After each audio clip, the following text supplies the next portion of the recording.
name's Day. It's great to meet you, and I have been looking forward to this interview, so I'm ready for any questions you have.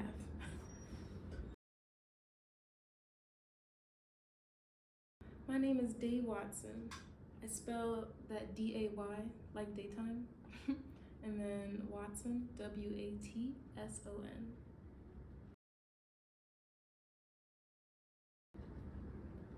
I am 23, in my prime years.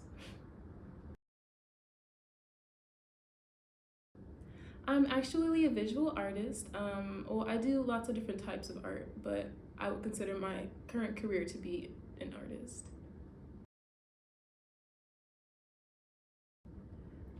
My gender identity, as in like how I personally define my own gender, that is quite the complex question. But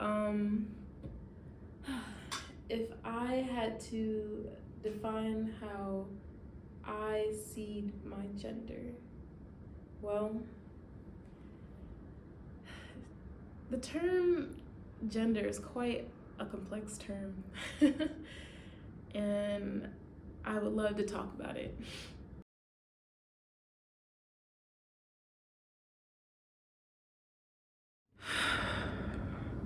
Gender. The concept of gender is such an intricate, complex, and widespread thing that it's often simplified into only two categories. As we've seen time and time again, complex concepts tend to frighten those in power over the widespread ideas society holds. We see it often in how those with the most power react to intricate concepts. We've seen it in the rise of feminism in the West, within the acceptance of the queer community. We see it worldwide in the acceptance of how different societies try their best to define gender for others. If I may ask, how do you define gender for yourself? Well, gender, in my opinion, is a vast spectrum. If I had to compare it, it's like having a canvas and an endless array of art materials such as oil paints, markers, pastels, pencils, clay, wax, fabrics, string, tissue paper, metal scraps, cardboard, paper mache, all of it. And combining all of those mediums that you connect with and that you want to create with onto a single canvas, and creating this piece of art that describes a part of you. And then, when you're finally ready to present it to others, they come to you and they ask, "So wait, is this a painting or a sculpture?" They look at something they don't know how to classify or label, and then try to ask you to categorize your work when it was never created with the intention to fit into any particular box in the first place. Yes, there may be clay or paint within the art piece, but you were simply just creating something from your heart that felt right to you. Now that people are asking you how to categorize something that was never meant to have a category, you're thrown into a multitude of situations where you feel forced to choose a category so you can escape the exhaustion of continually trying to explain the complexities that have just naturally come about. Now, the gallery's asking you how to label your work so they know where to place your work for the comfort of all that will pass. I see.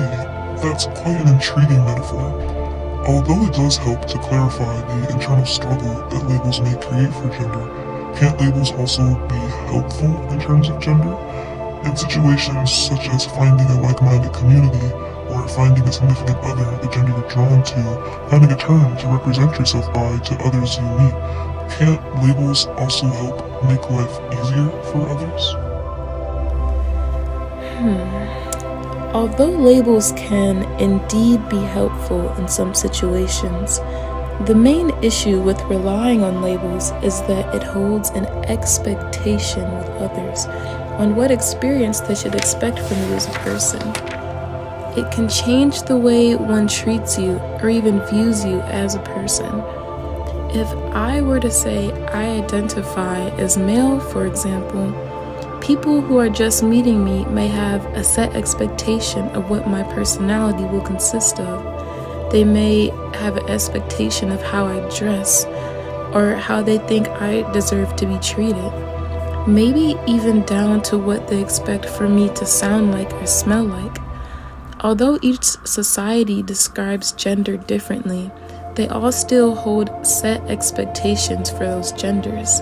And sometimes when we are not what people think that we are, people tend to act outside of themselves out of confusion.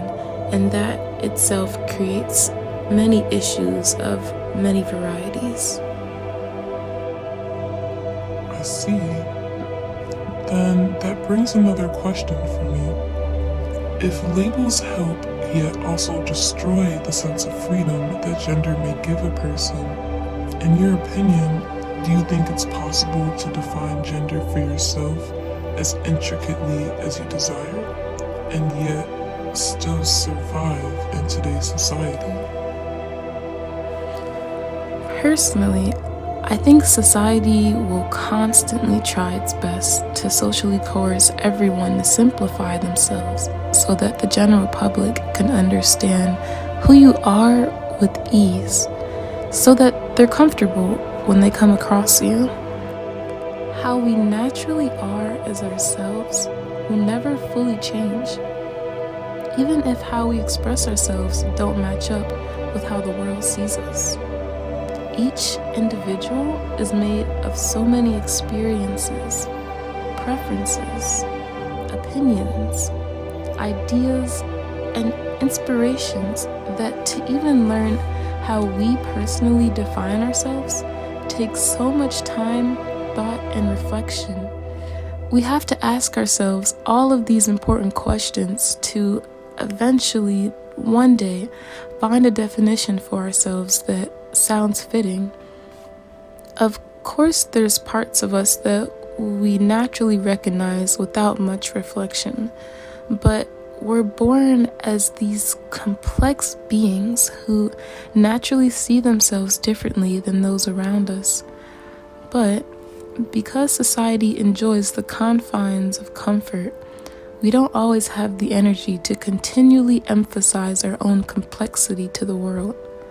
Although I may see myself as this huge, detailed being, I'm not always going to be able to find the energy to explain those details to each individual I encounter that wants to fit me into a label. So, yes and no to your question.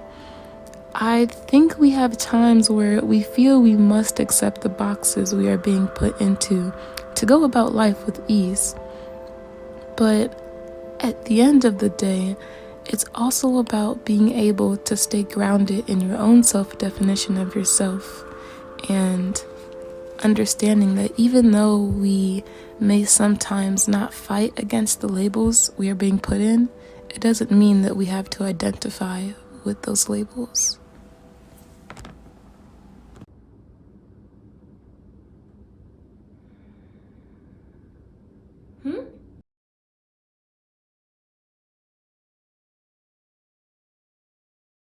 Sorry, I suppose I have a lot on my mind, but if you need to check one of the boxes, I suppose you could just check female.